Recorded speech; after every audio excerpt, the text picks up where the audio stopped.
Estão vendo o slide? Dá para ver bem? Ótimo. Qualquer dúvida, avisem ou o Pablo chama aqui no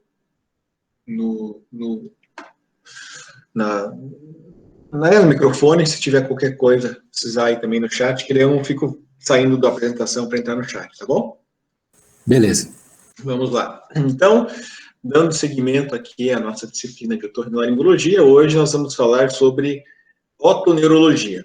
Essa subespecialidade seria a que mais tem interação da nossa disciplina com a neurologia.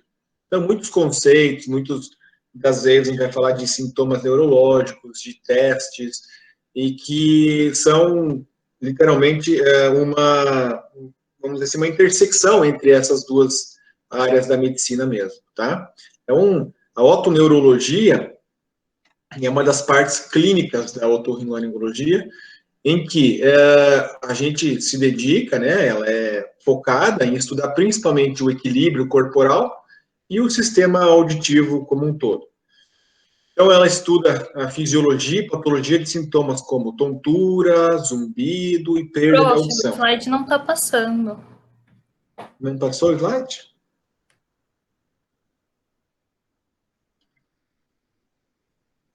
Vocês não estão vendo nenhum slide? Tá na página inicial do PowerPoint, com todos os slides aparecendo. Agora sim.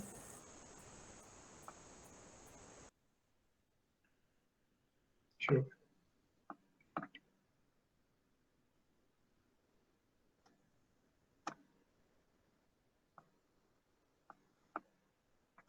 E agora? Você está apresentando? Agora sim, agora apareceu. Agora foi? Então, vamos lá. É a área de dedicação, mais uma vez falando, revoltando aqui, da nossa disciplina em sintomas como tontura, zumbido e perda de audição. Perda de audição a gente já falou na semana retrasada, quando eu dei aula para vocês. Quais são as principais causas, o que leva, como que é o tratamento, se é cirurgia em alguns casos, se é aparelho auditivo em outros, quando que a gente diagnostica, com quais exames. Então, hoje o foco maior vai ser tontura e zumbido. Bom, vamos começar falando de zumbido. Alguém aqui já deve ter ouvido falar, ou já teve, né? Tem com certeza aí, nós somos essa turma aqui em 40, 50 pessoas, 4, 5 pessoas já tiveram, em algum momento da vida, ou vão ter esse sintoma. O zumbido, então, é, na verdade, um sintoma, ele não é uma doença. E esse é um sintoma em que o paciente relata que ele ouve um som, escuta alguma coisa, porém, sem nenhum estímulo externo causando esse som que ele está escutando. Ou seja, ele no começo pensa, será que tá a campainha que está tocando? Será que tem alguma coisa ligada lá na cozinha? Será que tem um grilo aqui em casa? Mas depois a pessoa vai ver e pergunta para outras pessoas, ninguém mais está escutando. Ou seja, apenas ela escuta esse estímulo auditivo. E ninguém mais escuta, ou seja, não está vindo da parte de fora, está vindo da parte interna dessa pessoa, né? Então, a percepção de um som que só ela escuta. Parece meio louco, parece até uma coisa assim, meu Deus, eu estou ficando louca, mas não é bem assim. Esse sintoma ele é muito comum, ele é presente aí, que nem eu falei para vocês, em 10 a 15% da população. E a grande maioria das pessoas que têm zumbido estarão relacionados à perda auditiva. Ou seja, 9 em cada 10 pessoas que têm zumbido, a causa que levou a esse sintoma, a ela perceber esse zumbido agora, foi uma perda da audição, que pode ter sido uma hora para outra, ou insidiosa, que foi acontecendo com o passar do tempo. Tá bom? A Júlia está aí? Oi, prof, tô. Tá bom. Qualquer dúvida, você avisa, tá? Vamos lá. Então, quais são as outras causas que não sejam perdas auditivas aí que levam o paciente a ter o zumbido? Exposição a barulho, a ruído. Então, trabalhadores, né, que trabalham com máquina, com indústria, caminhão. Então, aquele ruído músico, tá? Pessoas que usam muito fone de ouvido também. Então, exposição a barulho levam a esse aumento da percepção do zumbido também, mesmo sem perda auditiva, necessariamente, principalmente quem usa muito fone. Trauma crânioencefálico, então bater a cabeça, acidentes, capotamentos, tudo isso também pode ter sido um desencadeante do zumbido. Medicações ototóxicas, aqui principalmente quimioterápicos, alguns antibióticos e diuréticos, eu coloco também como os principais. Depressão e ansiedade.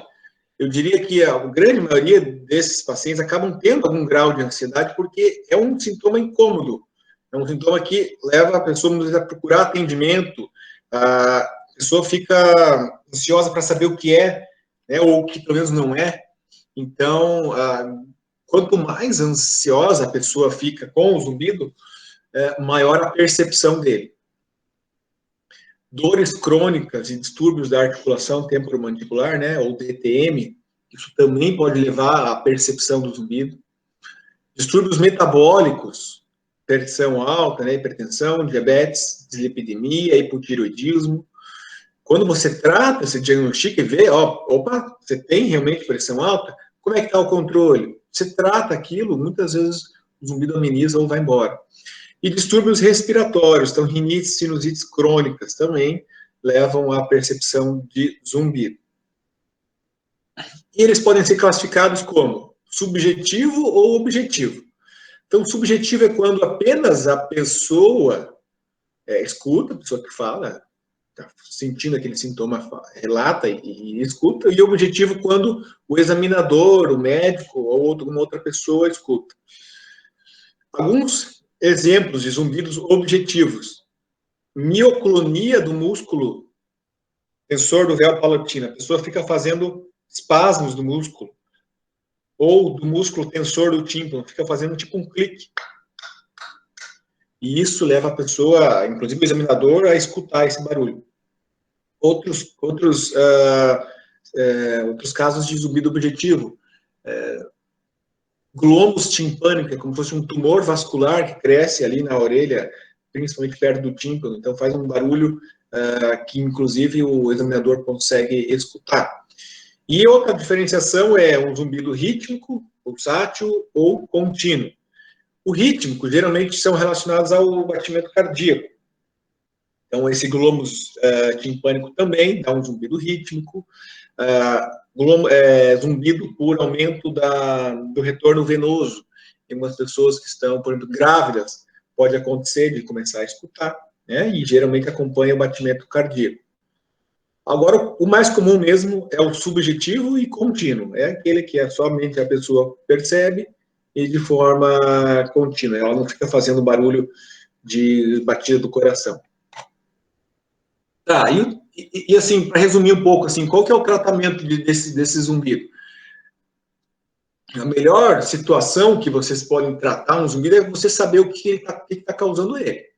Então, peraí, foi uma perda auditiva? Peraí, foi pressão alta? Foi por um distúrbio emocional? Foi por uma dor crônica, ou uma dor aguda que aconteceu, começou a incomodar o paciente?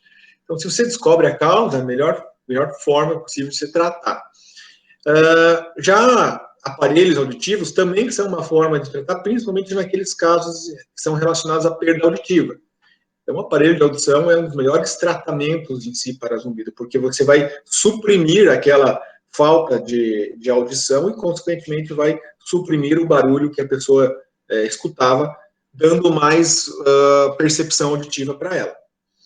A terapia cognitivo-comportamental, ou também chamada de Tinnitus Retraining Treatment, essa sigla TRT, é um outro tratamento que funciona muito, que é mais ou menos uma reeducação do problema. Saber o que é, qual foi a causa, que não é nada mais grave. É aquele papo que você tem com o paciente para poder explicar um pouquinho mais sobre o problema para ele. Muitas vezes é isso que mais ajuda, inclusive, do que medicação. Medicação ajuda? Olha, é um pouco controverso. Existem alguns medicamentos que em bula podem ajudar, falando um zumbido sem causa muito aparente, né? Porque se a gente sabe a causa, a gente trata ela. mas existem alguns medicamentos, sim, que em bula podem ajudar, que nem o extrato de ginkgo biloba, a betaestina, mas esses são para os casos em que não melhoram com o tratamento que a gente investiga, ou mesmo com o tratamento neuropsicológico, beleza? Então, zumbido seria, talvez, uma aula bem grande para a gente falar, é um assunto bem complexo, daria, enfim, para esmiuçar mais esse assunto, mas eu até coloquei esse assunto na nossa disciplina, ele até nem era abordado, para dar uma base um pouquinho do que é esse sintoma que é tão comum.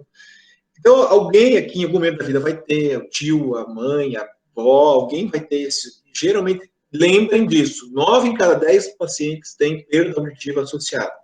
Então, uma otoscopia, um exame auditivo, sempre tem que ser feito em quem tem zumbido. Beleza, pessoal? Professor, Oi? quando o senhor comentou ali das causas no slide, processos inflamatórios e labirintite também podem levar a pessoa a esse sintoma ou não? Otites, assim, por exemplo? Isso, tipo uma otite média, alguma coisa que vai reduzir a própria ausculta ali, né? Isso, então, mas aí, meu caro, ele entraria nessa turma aqui, ó, de pacientes que têm perda auditiva relacionada. Então, quando você está com uma otite média aguda, ou você tem uma otite média crônica, você tem otite serosa, você tem otosclerose, foram aquelas causas que a gente falou na aula que eu dei para vocês de perda auditiva, também causam zumbido. Tá? Então, eles estão nesse grupo aqui, ó, isso aqui seriam outras causas, não necessariamente perdas auditivas, seriam outras causas. Então, entendi. Tudo que leva a uma perda auditiva, independente do que levou essa perda auditiva, pode gerar um zumbido depois para essa pessoa, então. Isso, exatamente. Então, otite, seja otite média, seja otite, inclusive otite externa, cera, quem tem cera, que tem cúmulo de cera ali no canal do ouvido, pode começar a ter um zumbido de uma hora para outra. Aí você limpa, lava o ouvido, tira a cera, a pessoa melhora na hora. Tá? Otosclerose, presbiacusia, que é aquela perda do idoso, né, da pessoa que vai envelhecendo as células e o nervo auditivo. Tumores que levam à perda auditiva, por exemplo, o schwannoma vestibular. Então, aí eles seguiriam mais nesse quadro de problemas audiológicos que levam ao aparecimento do zumbido. Lembrem que o zumbido é um sintoma, né? Tá bom? Certo, professor, entendi, obrigado. Nada. E agora eu vou falar um pouco para vocês da outra parte, que vai tomar um pouco mais de tempo aqui na aula, que seriam as labirintopatias. O nome correto seria, então, vestibulopatias periféricas, mas isso fica meio grande, então a gente resume um pouco como labirintopatias. A gente não fala labirintites, tá? Porque it é um sufixo para irritação, inflamação, e labirintite é uma das causas, mas é uma causa rara de tontura. A maioria das causas que fazem, a maioria das patologias que levam à tontura não são por irritação e inflamação, tá bom? Então, o nome correto, e a gente não vai mais falar isso a partir de hoje, é labirintopatia ou vestibulopatia periférica. Periférica porque a gente vai ter que diferenciar da central, né? E aí entra o exame neurológico e autoneurológico que vocês vão ver mais para frente. Então, são patologias que afetam o labirinto, lembrem que o labirinto fica lá dentro do nosso ouvido, e que causam sintomas que nem desequilíbrio, tontura, essa tontura às vezes pode ser rotatória, que o nome específico desse sintoma seria vertigem, enjoo, mal-estar, náusea, vômito, tudo isso é sintoma de problemas do labirinto. Não de labirintite, né? Agora vocês aprenderam que o nome correto é labirintopatia. Então, esses distúrbios são decorrentes do comprometimento do sistema vestibular periférico, ou seja, desde o órgão labiríntico, lá na região do nervo vestibular, até o tronco encefálico. Então, em qualquer momento desse trajeto, se for lá dentro do tronco encefálico ou no sistema nervoso central, aí a gente vai estar falando de um problema do sistema nervoso do sistema vestibular central. O equilíbrio, lembrar que tem 3 pilares: a visão, a propriocepção e o sistema vestibular. Quando algum desses pilares não está funcionando bem, pode levar a pessoa a ter tontura ou perda do equilíbrio. Então, nem toda perda do equilíbrio é por causa do labirinto, lembrar disso, beleza? Só quando afeta, claro, o sistema vestibular. Então, distúrbios visuais, doenças neurológicas, problemas psíquicos também podem causar tontura. Por esses problemas centrais, no caso, seria doenças neurológicas, poderia até pensar no AVC, né, num tumor do sistema nervoso central. Propriocepção, às vezes a gente fala propriocepção, não dá muita bola, mas o idoso, por exemplo, que começa a ter uma atrofia de todo o sistema sensório, ele também começa a ter desequilíbrio por perda da propriocepção, e às vezes, inclusive, por sintomas cerebelares. Então, a tontura, geralmente, ela é muito mais complexa do que parece. Quando vocês ouvirem falar, eu tô com tontura, eu tenho labirintite, peraí, opa, não é bem assim, né? Peraí, vamos conversar um pouco mais. Como que é o teu problema? Já vamos saber como investigar um pouquinho melhor. Então, o sistema vestibular nosso tem a função de estabilizar as imagens na retina, controle do ajuste postural e orientação gravitacional. Trabalha nesse sistema em conjunto, que nem falei para vocês, o tripé, sistema vestibular, a visão, a propriocepção, e o cerebelo seria o coordenador, principalmente da parte de coordenação, né, disso tudo. O labirinto, lembrar que ele faz parte da nossa orelha interna, ou ouvido interno. O labirinto, na verdade, ele pode ser considerado todo esse osso, vocês estão vendo meu cursor aqui? O labirinto, ele é, vamos dizer, o nome de todo esse osso aqui, ó, dentro da orelha interna. Então, existe o labirinto anterior, que seria a cóclea, que a gente já falou na outra aula, que isso acaba fazendo problemas aqui, levam a perda auditiva.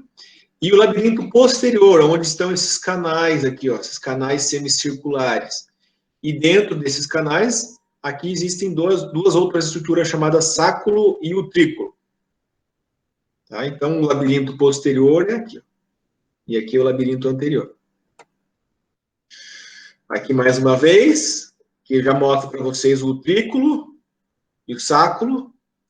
Então, essas outras estruturas, junto com os canais semicirculares, fazem nosso sistema vestibular, dentro do labirinto posterior. Parece muita informação, mas já vocês vão entender mais. E aí, através desses nervos aqui, ó, os nervos vestibulares, eles entram aqui no conduto auditivo interno e formam o 8º par, que é o vestíbulo coclear. Os canais semicirculares, o que eles fazem, então, né, do nosso sistema de equilíbrio? O que eles fazem? Eles são responsáveis pela sensibilidade da rotação da cabeça. Então, vou mostrar aqui para vocês, tanto a movimentação para o lado, para frente, para trás, isso é sentido através da vibração da endolinfa, esse líquido que fica dentro dos canais semicirculares aqui. São 3 canais em cada lado. O canal anterior, que é esse aqui, o canal posterior e o canal horizontal ou canal lateral. Tá? Os canais anterior e posterior eles são canais verticais e o canal lateral, ele é, como o nome diz, um canal horizontal. Existe uma sinergia entre um lado e outro. Eu vou dar um exemplo. Se a gente coloca a cabeça para trás, a gente estimula um lado e o outro. Se a gente mexe a cabeça para o lado, a gente desestimula um lado e estimula o outro. Seria o seguinte, o canal horizontal de um lado é sinérgico com o canal horizontal do outro. O canal anterior de um lado, ele é sinérgico ao canal posterior do outro. E o canal anterior desse outro lado é sinérgico ao canal posterior do outro.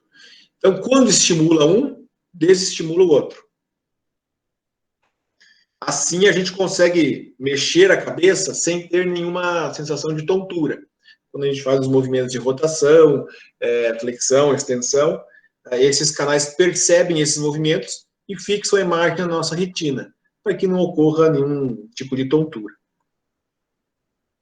Já o sacro e o trículo, que são essas estruturas aqui embaixo dos canais semicirculares, eles são responsáveis pela sensibilidade de aceleração, movimentação.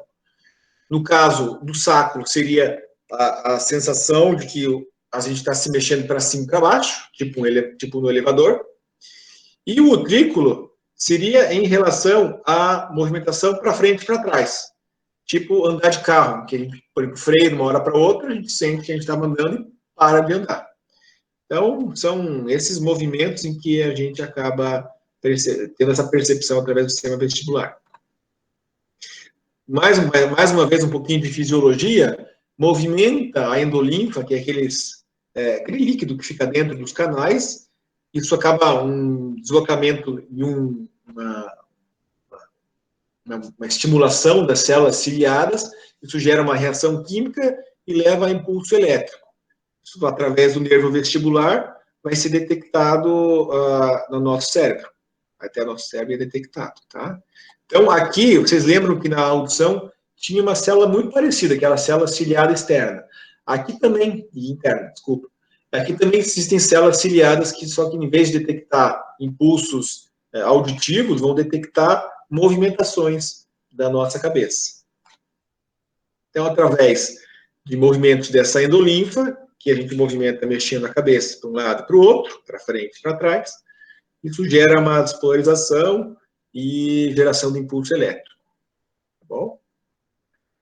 Então, aqui, só colocando mais uma vez, exemplo prático: girar a cabeça para a direita estimula a célula do canal semicircular direito, canal semicircular lateral direito, e inibe o esquerdo, e vice-versa. Tá, e aí? Essa tontura, ela é vestibular ou ela é de fora do nosso sistema vestibular? Então, quando ela é rotatória, geralmente ela é do sistema vestibular. Então, quando ela tem esse nome, vertigem, né, que é aquela tontura que fica tudo girando, ou você sente girar, ou o ambiente girando, isso é bem típico do sistema vestibular. Piora com os olhos fechados, ou seja, a visão é um aliado nisso. Se você abre o olho, ajuda a estabilizar melhor. E existem algumas tonturas não rotatórias também quando tem alteração no sistema vestibular, principalmente a partir do nervo auditivo, do nervo vestibulococlear, desculpa, nervo vestibular.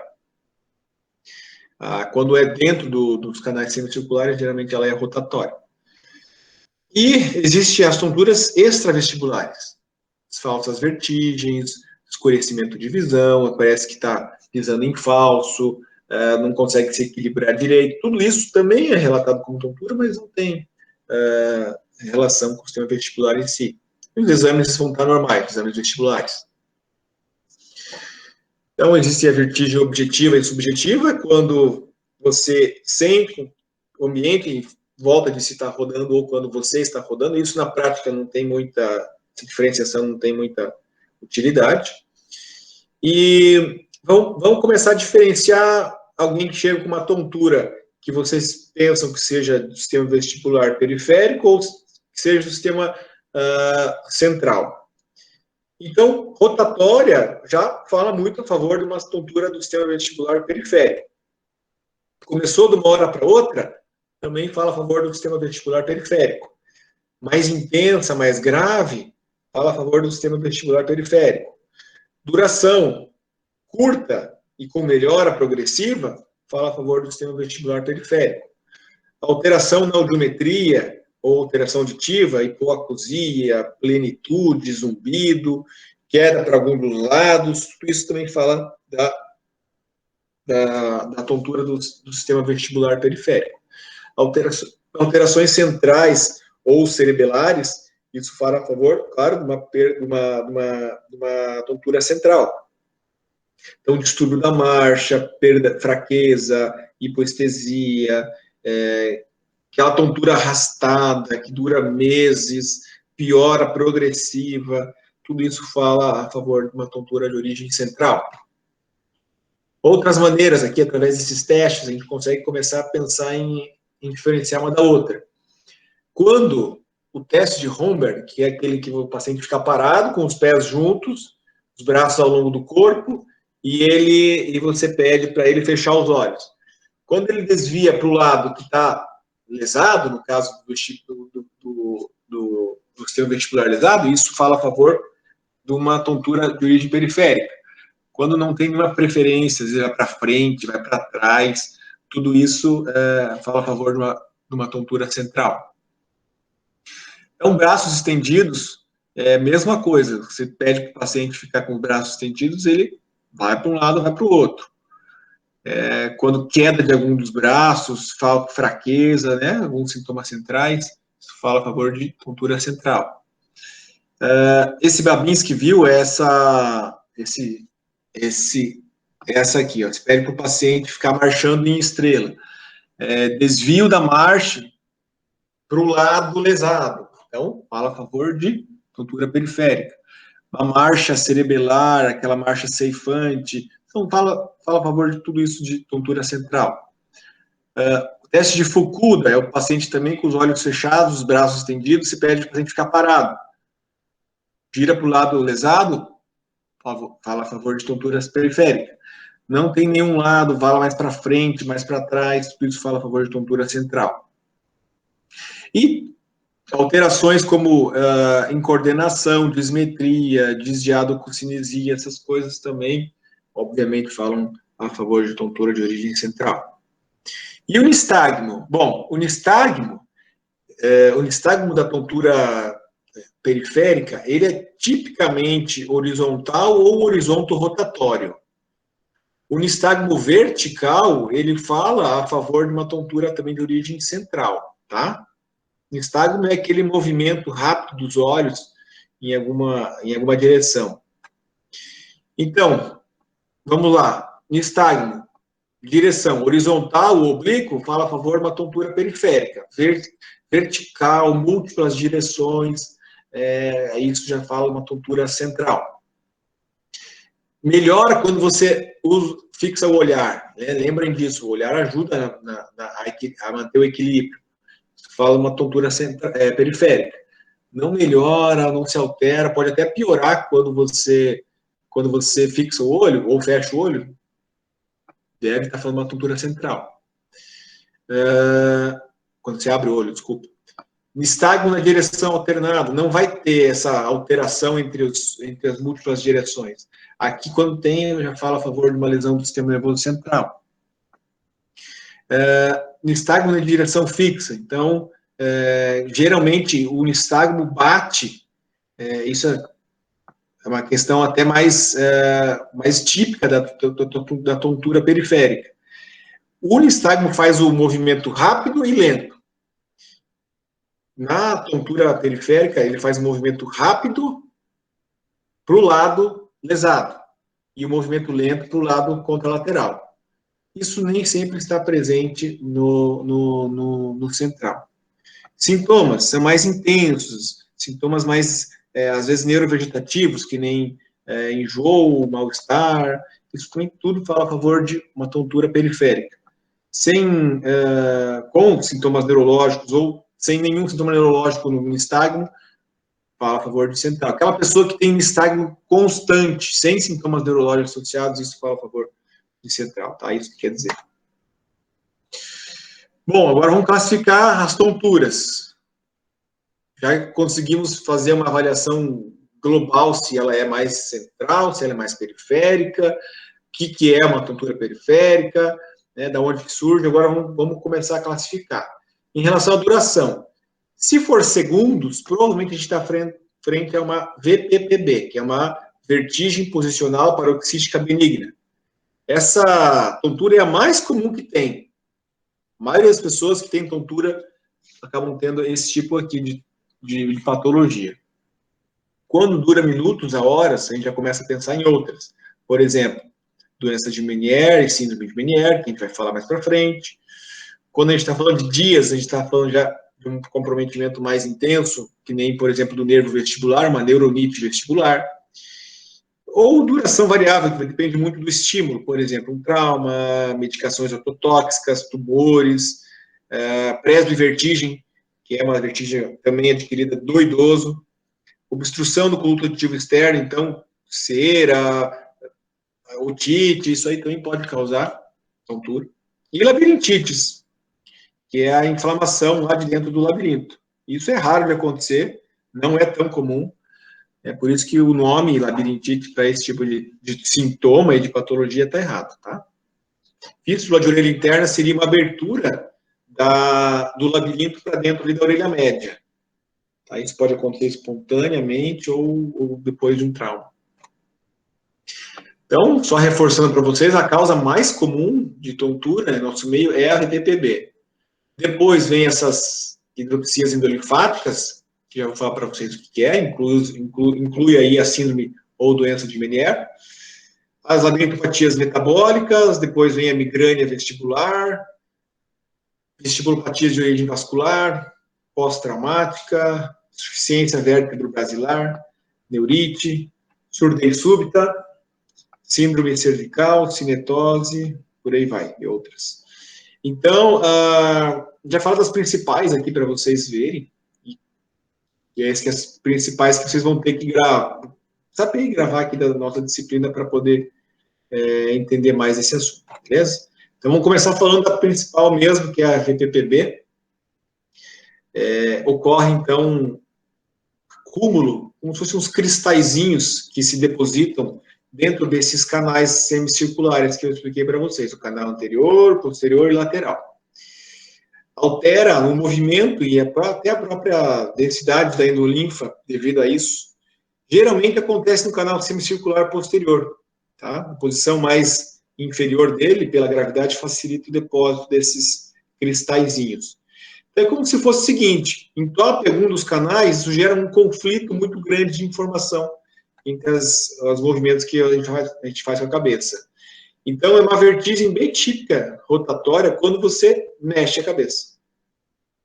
Sintomas que vêm juntos, por exemplo, náusea, desequilíbrio, sensação de cabeça oca, os pacientes podem reclamar, né? Pode persistir, às vezes, até algum tempo, devido a essa obstrução mesmo ali do canal. O nistagmo geralmente é bem característico, rotatório, e é fatigável. Você faz um movimento, acontece o nistagmo, dá 15, 30 segundos, ele passa, ele para. Ele vai enfraquecendo. E o diagnóstico é história clínica com manobras, você já faz o diagnóstico, não precisa solicitar nenhum exame.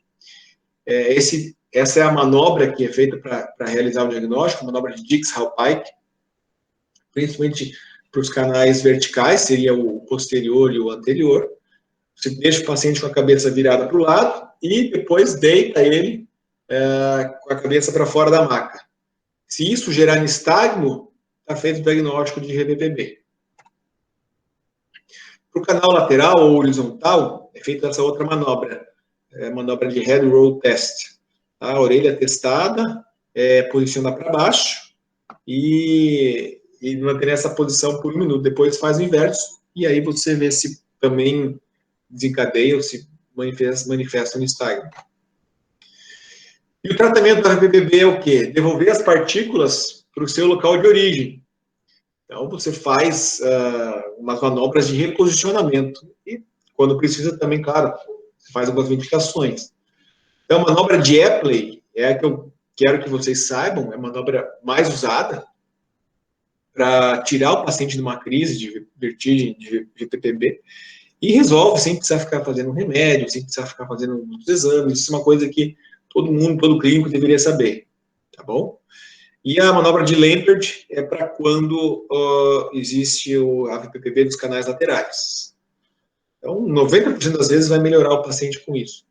Como é que é a manobra de Epley? Você deixa o paciente sentado, desculpa, faz o movimento de cabeça para trás, virado para o lado que está afetado, gera um nistagmo, você gira a cabeça para o outro lado. Então, daqui do B você passa para o C, vira a cabeça para o outro lado. Faz o paciente depois ficar deitado de lado, assim, com a cabeça para baixo, e depois faz ele sentar com a cabeça assim. Geralmente a gente faz umas 2 manobras, vê como é que o paciente fica, repete entre 2, 3 dias depois, refaz mais uma vez se precisa e geralmente resolve o problema. Tá? Maior chance de sucesso se o paciente estiver em nistagmo durante a manobra e depois para de ter. A manobra de Lampert é a manobra que é como se fosse chamada de barbecue maneuver, ou manobra de churrasco. Você faz a pessoa ficar com todos os lados. Primeiro decúbito dorsal, decúbito lateral, decúbito ventral e depois decúbito lateral para o outro lado. Você faz praticamente rodar toda a 360 graus o canal semicircular horizontal para a partícula sair de lá. E esses exercícios aqui são para também fazer como se fosse por um movimento de inércia. A gente põe a cabeça para o lado, o paciente sentado, a cabeça para um lado e para o outro, para também desentupir os canais, literalmente fazer como se fosse uma manobra de soltar, desprender aqueles otórios. Isso aqui serve como complementação terapêutica. Tá? Vamos falar de uma outra patologia bem importante que causa tontura, que é chamada de hidroxia endolinfática. Existe a diferenciação entre doença de Meniere e síndrome de Meniere, mas é o seguinte: a doença de Meniere é quando ocorre essa patologia, que é a hidroxia endolinfática, que é como se fosse uma dilatação do espaço endolinfático, onde circula a endolinfa, seja até aqui na cóclea, no vestíbulo, que é onde une a cóclea com os canais semicirculares, ou às vezes lá dentro dos canais semicirculares, e isso gera esse aumento da pressão, modificações na composição dos íons, esse próprio líquido, né, e da pressão osmótica. Então, a doença de Meniere leva a isso, uma dilatação desses espaços aqui, ó. Aqui é uma figura que eu acho bem interessante. Vocês veem como é normal, um labirinto normal. Tem esse espaço aqui pequenininho, os canais semicirculares normais. Olha como é quem tem hidroxia endolinfática. Fica bem grandão, ó, fica cheio fica dilatado esse espaço todo aqui. Isso gera um aumento de pressão e gera sintomas, principalmente de tontura. Eu falo que é como se fosse o glaucoma da orelha interna, aumento da pressão. Geralmente é igual entre ambos os sexos. Algumas vezes pode ser bilateral, outras não. Isso é bem controverso, né? A história familiar está presente boa quantidade de casos. Isso começa a piorar gradativamente a audição também, porque dilata aquele espaço ali, que nem eu falei para vocês, do vestíbulo e até da cóclea. Então começa a ter uma piora progressiva, não só da parte labiríntica, né, da parte vestibular, mas até da nossa audição, do lado comprometido. Então existe uma tríade clássica de sintomas, que é a vertigem, zumbido e a perda auditiva. Então, a vertigem costuma durar assim, minutos a horas. O zumbido é bem variável, a característica dele, mas não é pulsátil, né, não é rítmico. E a perda auditiva progressiva. Ela começa num grau menor e vai sempre piorando.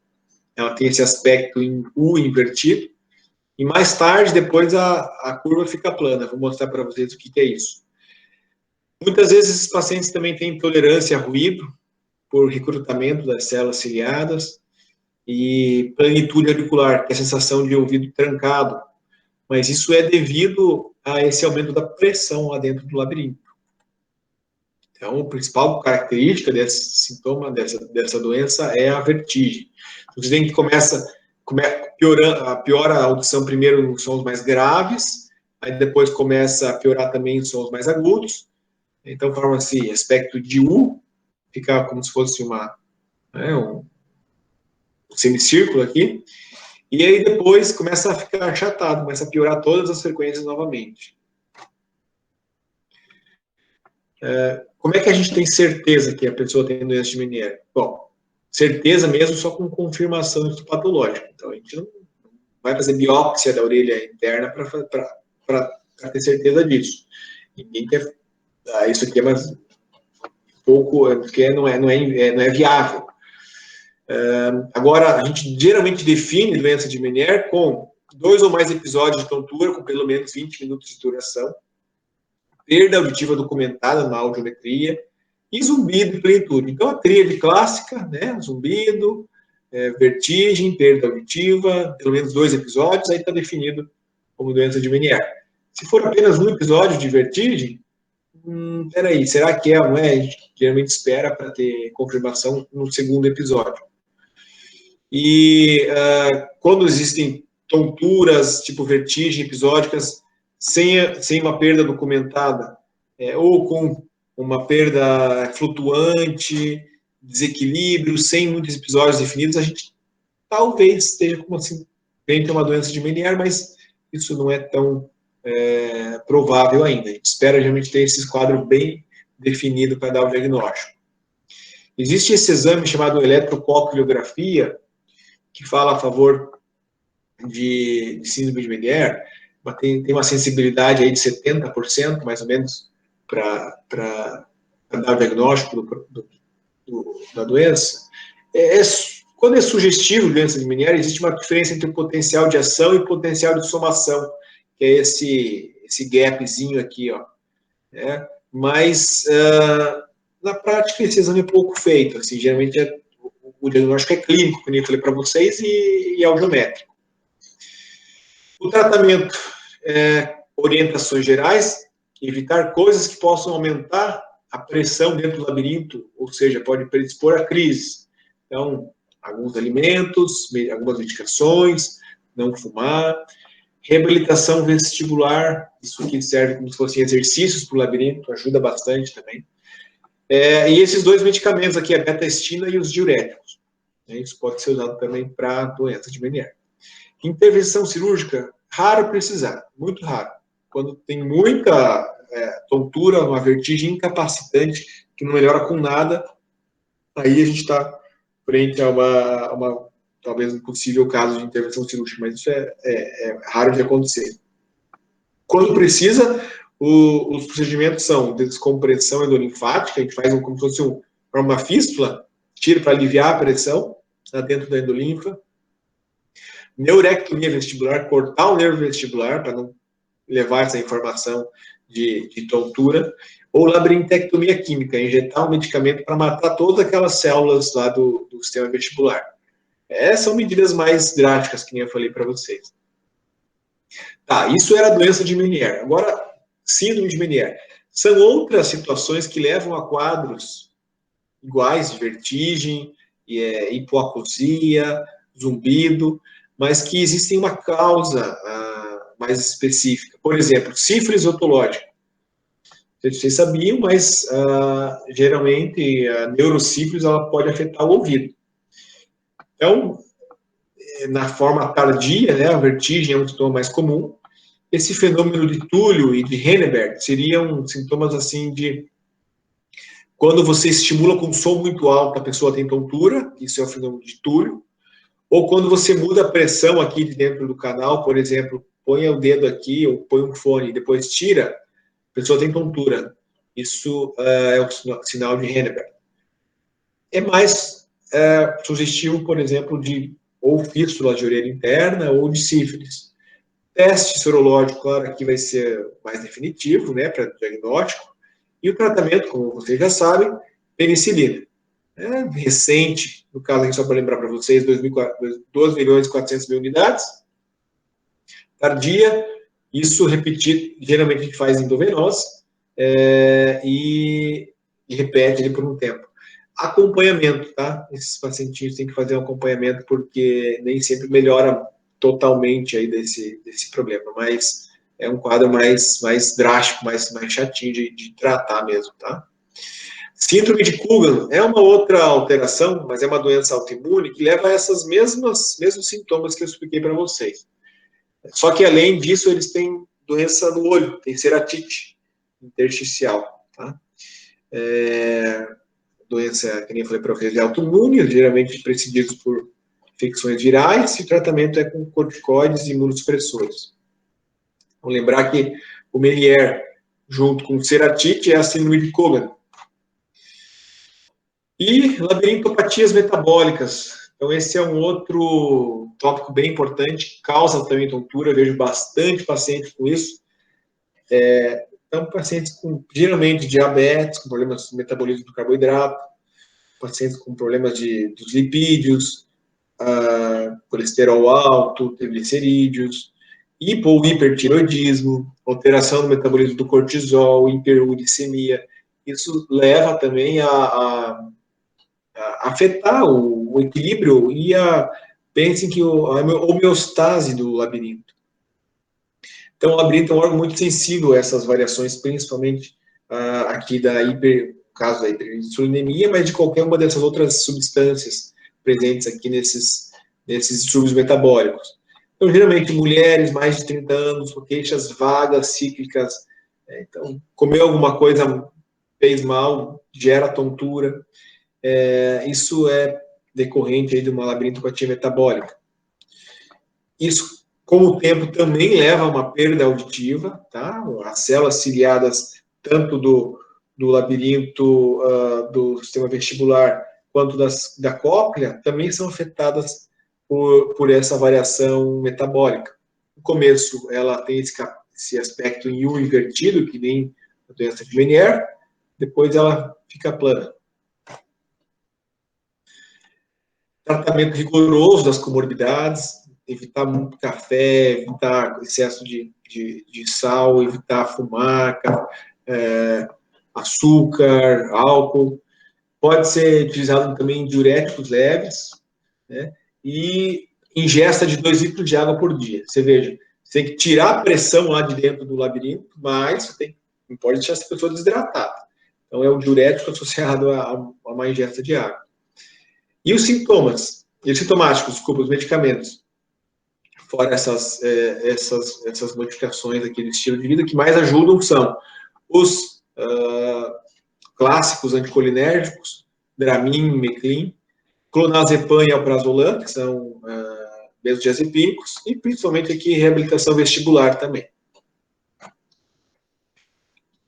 Doenças cardiovasculares, que nem pressão alta, hipotensão, insuficiência cardíaca, infarto, arritmia, aterosclerose, tudo isso com a idade avançada, também vai levando a lesão das células ciliadas. Lembra que esse é um órgão muito sensível. Eu tinha um professor que falava o seguinte: pensem que a retina, o rim, são órgãos que são afetados, aí a gente sempre fala, né, da nefropatia diabética, da nefropatia hipertensiva, da retinopatia diabética.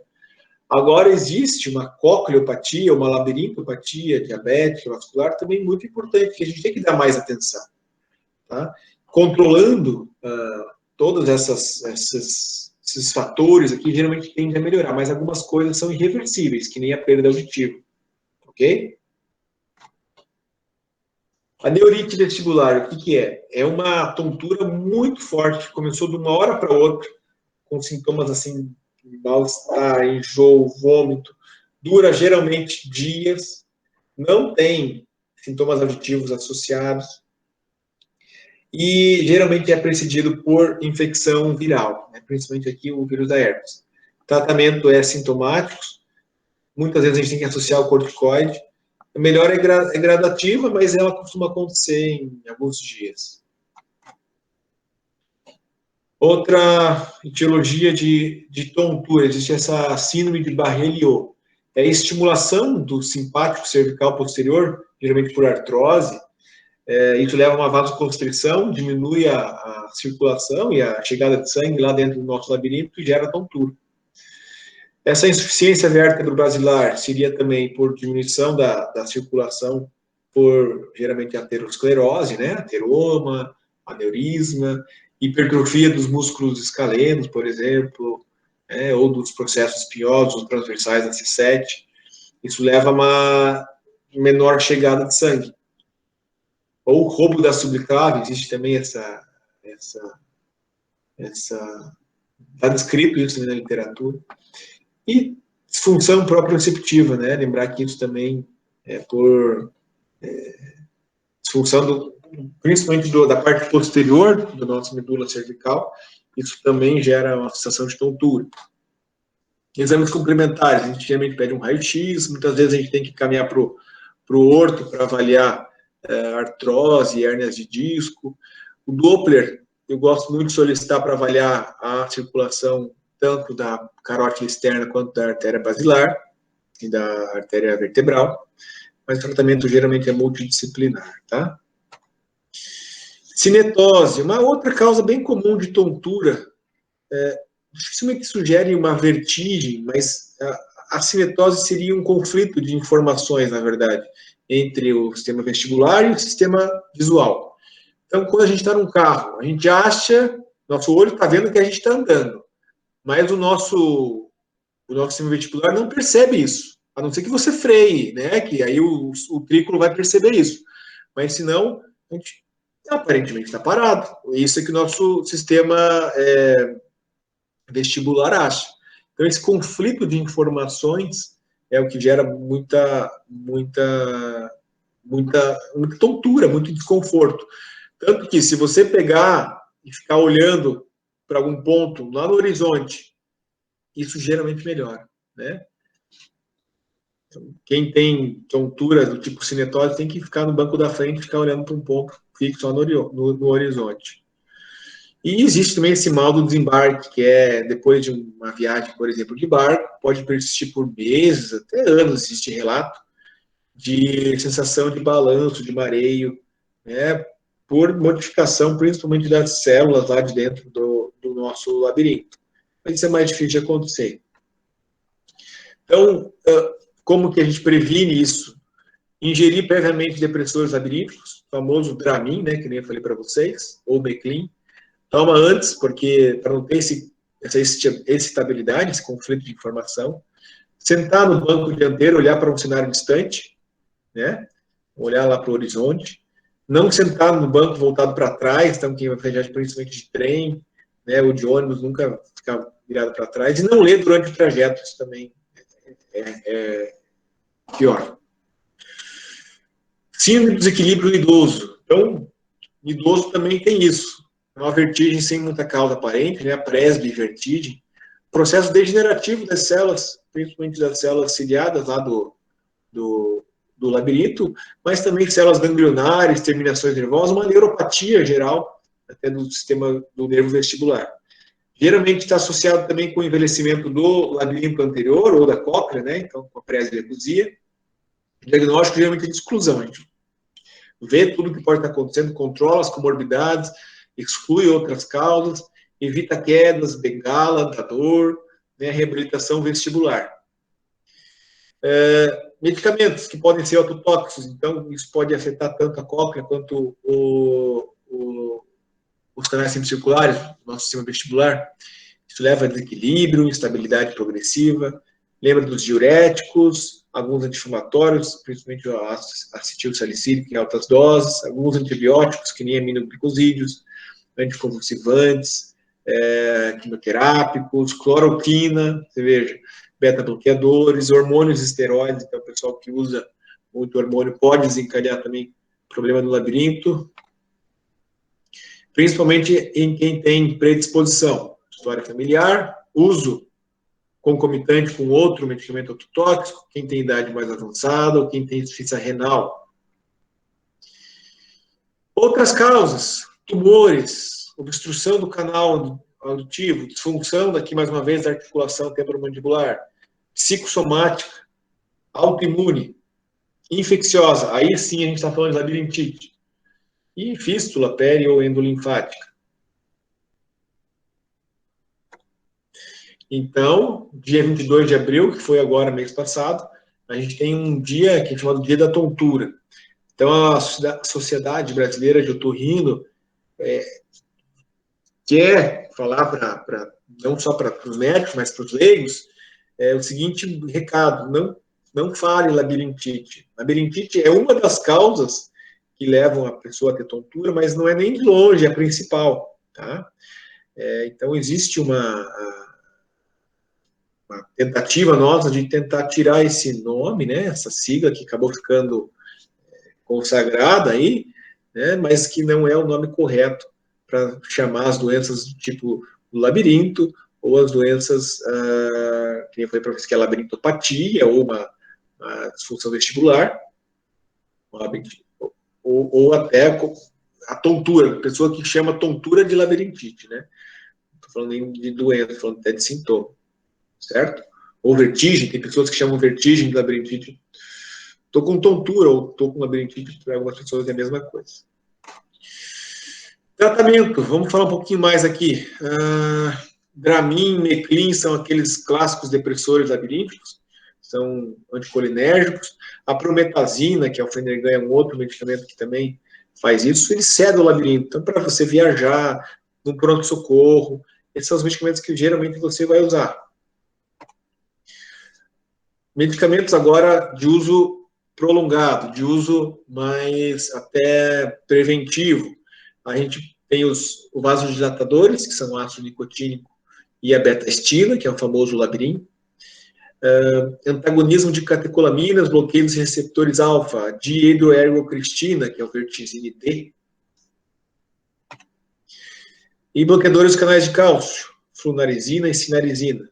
Lembrar, isso é importante, que eles são também medicamentos que causam alguns efeitos colaterais, tá? Principalmente parkinsonismo. Ginkgo biloba e a pentoxifilina são bons medicamentos também que modulam o fluxo na microcirculação lá de dentro do labirinto. Então, por exemplo, aqueles pacientes com labirintopatias metabólicas ou no idoso, isso ajuda bastante. E na crise, principalmente, que ajudam a tirar esse sintoma tão intenso, então o clonazepam, o prazolam, o diazepam mesmo, às vezes endovenoso, pode ser até preciso que seja usado. E não medicamentoso, cuidar principalmente com os alimentos que são estimulantes, eles são os que levam geralmente a pessoa a ter crise, lembra da crise de doença de Meniere, chá preto, chá verde, café, chá mate, bebidas à base de Coca-Cola, chocolate, eu colocarei aqui também energéticos, né? Evitar longos períodos sem alimentação, então o jejum prolongado é ruim, e as primeiras refeições têm que ser mais fartas e as últimas mais leves, isso aqui é básico, né? Outro tipo de tratamento não vestibular que eu comentei na aula é a reabilitação vestibular. Tratamento não medicamentoso, desculpa, que eu comentei na aula é a reabilitação vestibular. Então, aquela vertigem crônica que você quer recuperar o equilíbrio, você quer melhorar a parte também para a percepção. Isso é muito bom tanto para a tontura central quanto para a tontura periférica, tá? E é isso aí, gente. Isso é um slidezinho só para fechar a aula. Vocês vejam que tudo na vida tem um equilíbrio, até a mulher é o equilíbrio do homem, né? Brincadeira à parte, isso era a nossa aula de tontura. O foco maior foi, claro, em vestibulopatias periféricas, mas eu quis dar essa pincelada ali na parte de zumbido para vocês.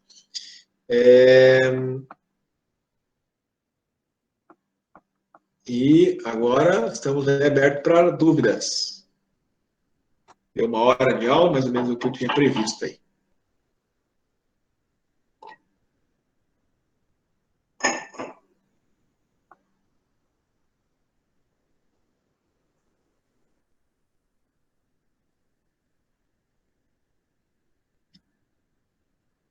A cinetose pode ser o quê? Desculpa, não entendi.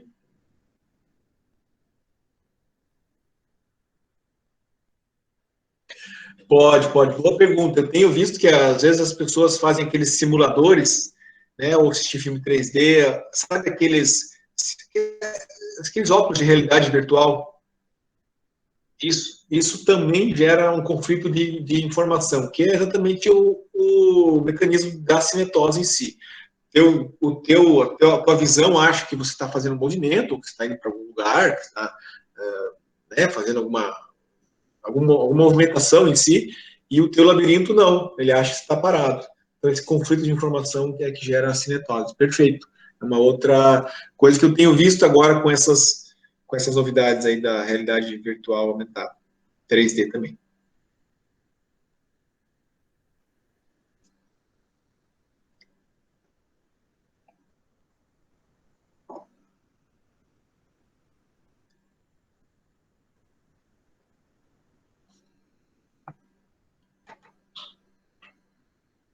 Nenhuma outra pergunta?